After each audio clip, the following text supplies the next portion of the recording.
We're playing an anonymous from some country who is playing 1a6, and we've already discussed this before. Especially when it's followed by c6, it's certainly not the best of openings. We're not going to worry too much about how's the bishop going to play. He must play c5. So what I'll do is I'll make sure he doesn't play c5.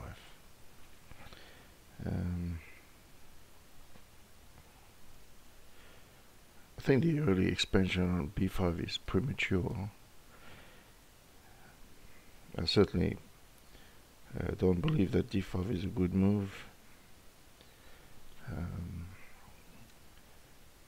If I could find a way of sitting the queen side with maybe we just play f4 here, just expand. Defend our center is going to come here. That doesn't worry me too much because the bishop can drop on f2 here, and later we might be able to play g4. Let's also maneuver a knight here, knight here, and knight e3 after the bishop has retreated to f2. I think the main thing is to stop him from playing c5, which is his sort of freeing move. So positionally, that's the deal. F6 is of absolutely no concern. There's no urgency to castle. Let's just play this.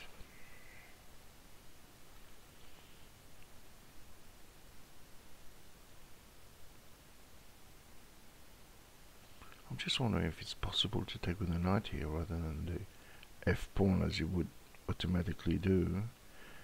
Let's castle and see what he does. Now g4 is a genuine threat here. Do we want to play it though? Let's threaten to take on f6, exposing this pawn.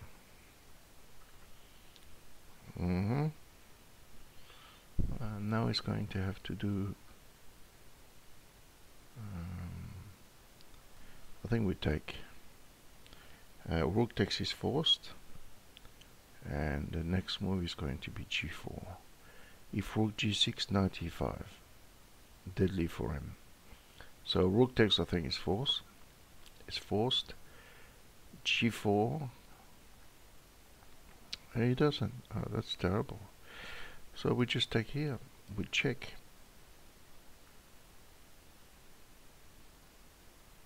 And now what he has a huge problem with this knight. You know, if he moves in the corner, or if he picks, if he pushes a rook forward, this is lost.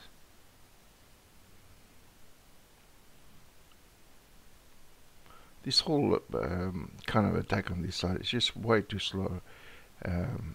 White is very solid after c3, and it's very, very difficult. Alright, queen or bishop? I think bishop. That's if rook e8, we have queen f7.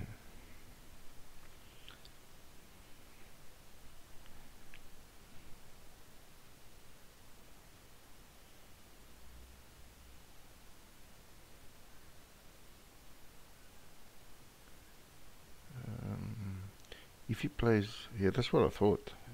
But he could have played queen c7 first. Now our queen is going to pop back up on h5 here. He doesn't have anything getting in here. If he takes the attack, if he plays, well, he can't play queen f5 because it's defending the rook. So it just, you know, he's going to have to develop his pieces.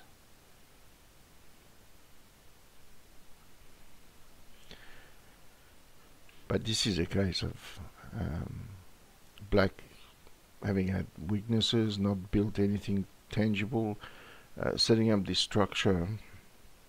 Well, he forgot this one now. He set up the structure c65, and then he went on to play the bishop on b7.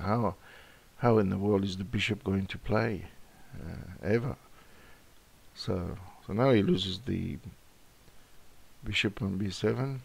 He loses a lot of things, because how does this thing develop to protect the rook by the queen? Yeah. Very, very sad situation here. He's completely managed to get himself paralyzed.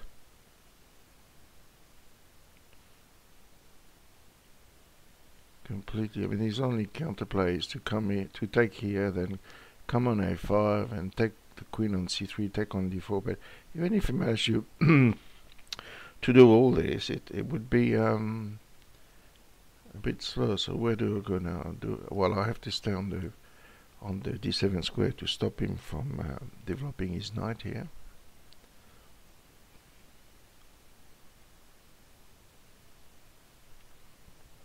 And he's not doing well on time either. Oh, nice move. Okay, we take the rook.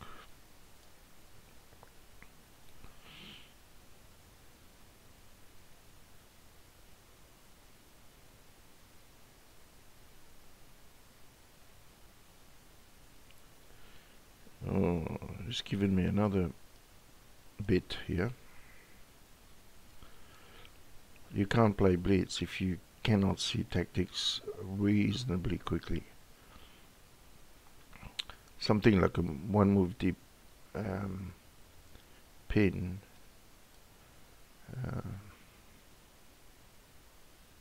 check.